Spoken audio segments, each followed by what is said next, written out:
Hello, what is up guys? EvilDuosArm here today, and today I have for you a video where we're going to be looking at a question I get asked all the time. What are the best gems? How do I upgrade my gems? Where do I get gems? Basically everything you could want to know about gems in Blade & Soul. So in this video what I'm going to cover is how you obtain gems or where you can get gems from, how to progress your gems the most efficiently or fastest, the different types of gems and which ones are the best for which situations, and finally my personal recommended loadout for the majority of players in Blade & Soul.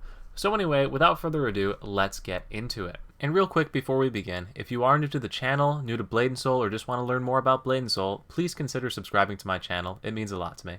Without further ado, let's get into it. So just a quick introduction to gems to someone that has no idea what I'm talking about. Gems are obtained from playing through the story. You'll get a full set of Pentagonal Gems from playing through the story. You'll be able to equip those to your weapon. So every weapon in the game has a certain number of gem slots. That's these little icons, these little open circles below the weapon. You can equip the gems to the weapon to augment its skills or give it different abilities that generally increase your character's stats. So for example, the diamond gives you increased attack power, the amethyst gives you increased healing. They all have different effects that will sort of impact your character and augment your character's skills to make them perform better in combat. So just a quick mention of how many slots you can have. Every weapon has a maximum number of slots of 6. So as you can see, I only have 5 unlocked right now. I can unlock these by purchasing legendary gem hammers, or there's a random chance every time I upgrade the weapon to unlock the final slot, which is what I'm hoping for. But anyway, you generally want to have your 6 slots on your weapon before you start to upgrade it. This is one of those do as I say, not as I do's. If you want to know how to get a 6-slot weapon instantly, check out the other video that's linked in the description below, or a card will pop up on the screen right now for you to head over to it. So now let's get into how to go ahead and obtain these gems. So gems can be obtained from 4 major sources. The first one we're going to talk about is the Celestial Basin. This is the least preferred of the options. I want to make that very clear, but it is an option for newer players that don't have the gold or the ways of farming in the other methods.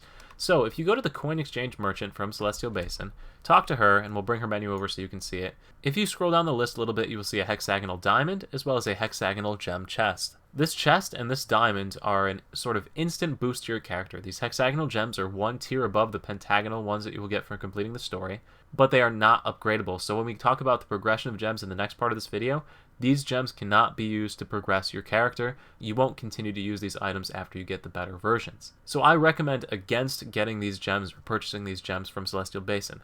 However, there's another type of gem that you can get from Celestial Basin, and you can actually get heptagonal gems. So these are just like the hexagonal gems, except they are the next stage up, 7-sided heptagonal.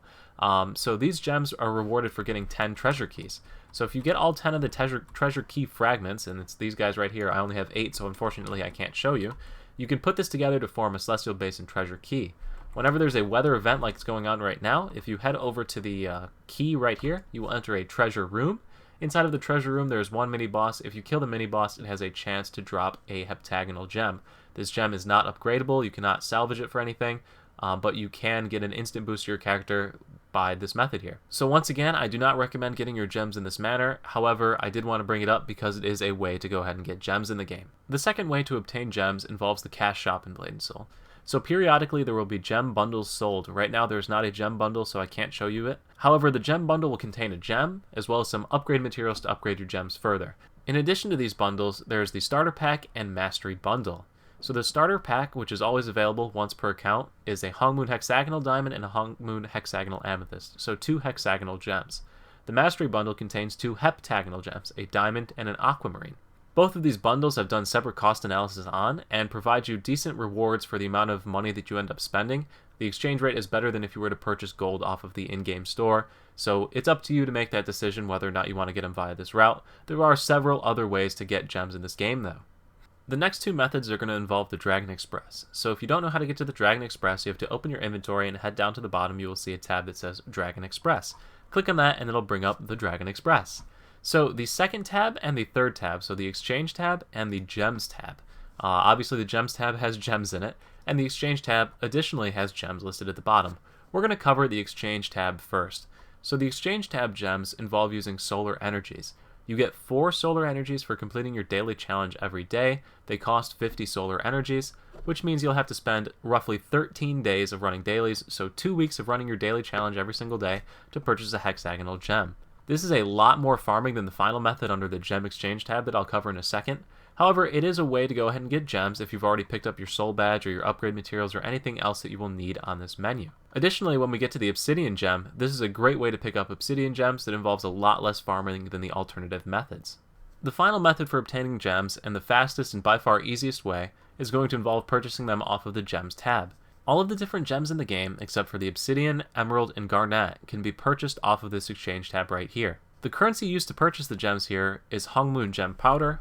Hongmoon Gem Powder can be obtained off of the marketplace by other players that are selling it, or from salvaging other gems. Right now on the NA server, Hongmoon Gem Powders are hovering around 13 gold. Each of these gems will set you back 4 gem powders, which puts it to a total cost of right around 50 gold for a hexagonal gem. 50 gold can be farmed in about 2 or 3 days of playing through the game, so this is by far the fastest way to obtain gems that can be used to upgrade into higher tiered gems.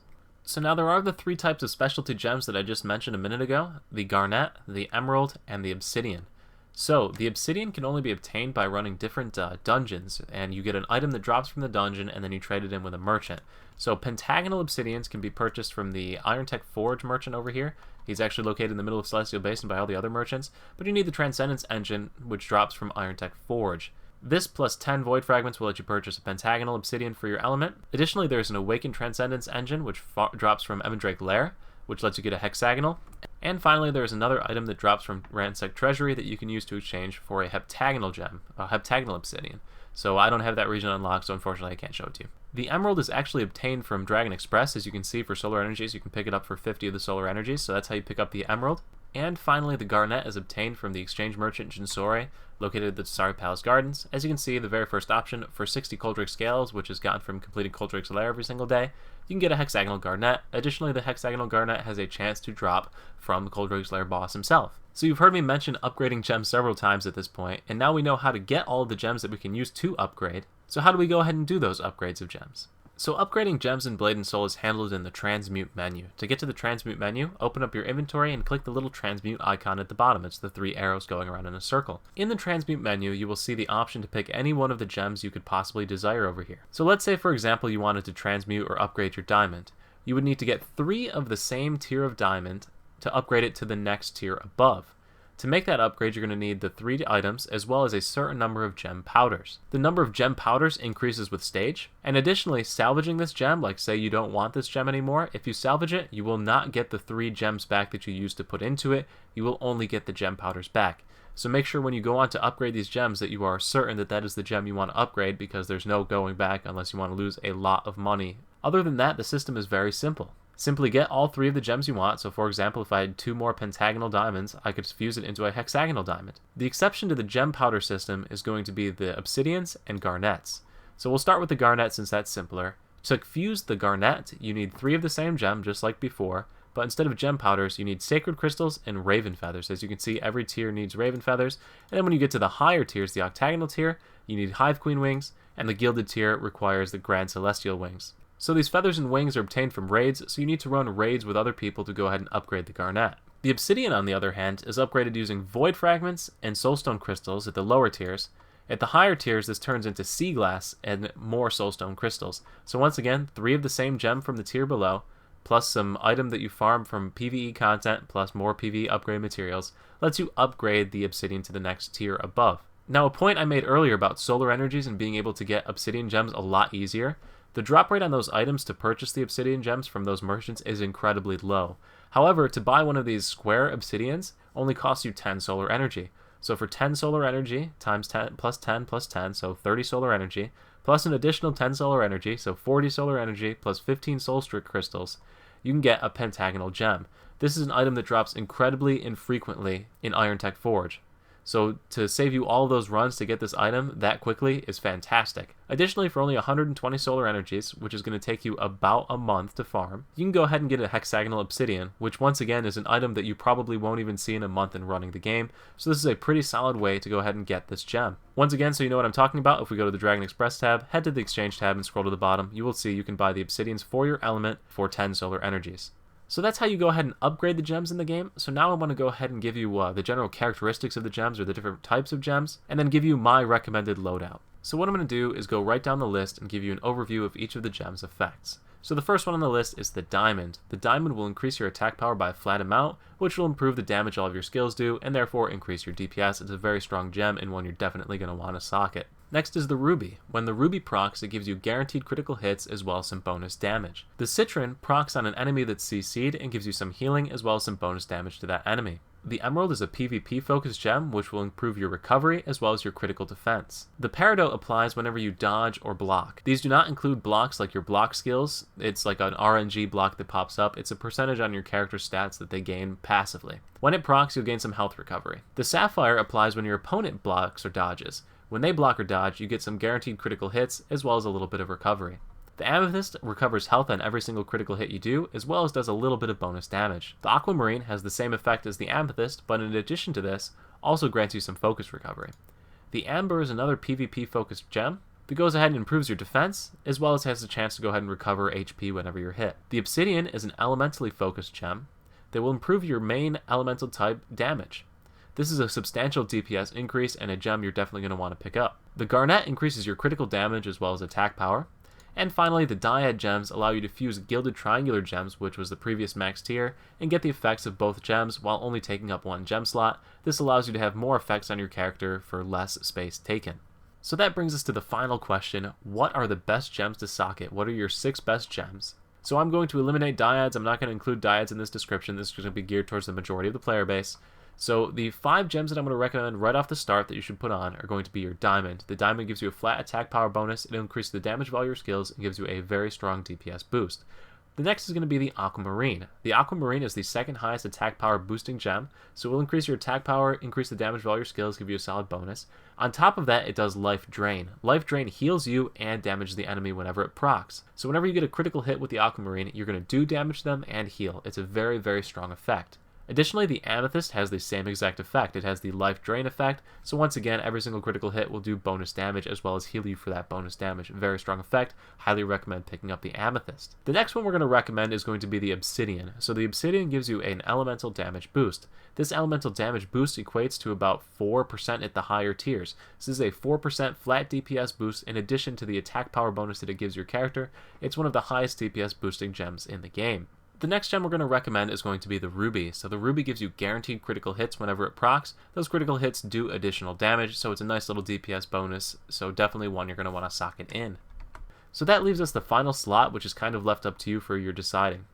If you are a PvP focused player, I would recommend slotting in the Emerald or Amber into that last slot. It will help you out in PvP tremendously. If you are a PvE player, the best option there is going to be the Garnet gem. The increase to your critical damage is going to be a very strong DPS boost, and generally is a solid gem to pick. However, due to the low availability of this gem and the inability to upgrade it reliably, you might be better socketing in something that can be a placeholder until you can full-on get this gem. As far as placeholders go, you only have 3 options left: the Citron, the Peridot, and the Sapphire. The Citron rarely applies in PvE content. Bosses are not CC'd for very often in the game. Because of that, you won't really see this effect play out. So we're going to eliminate that one from the choices here. That'll leave us the Sapphire or the Peridot. This is entirely up to you. If you have lower accuracy, you're going to want to go with the Sapphire. The Sapphire will proc whenever one of your attacks misses, so it will give you that critical bonus that the Sapphire gives.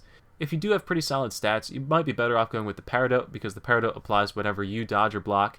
So if you have a lot of RNG blocks or evades or things like that, then you will be getting a nice little health recovery bonus from the Peridot.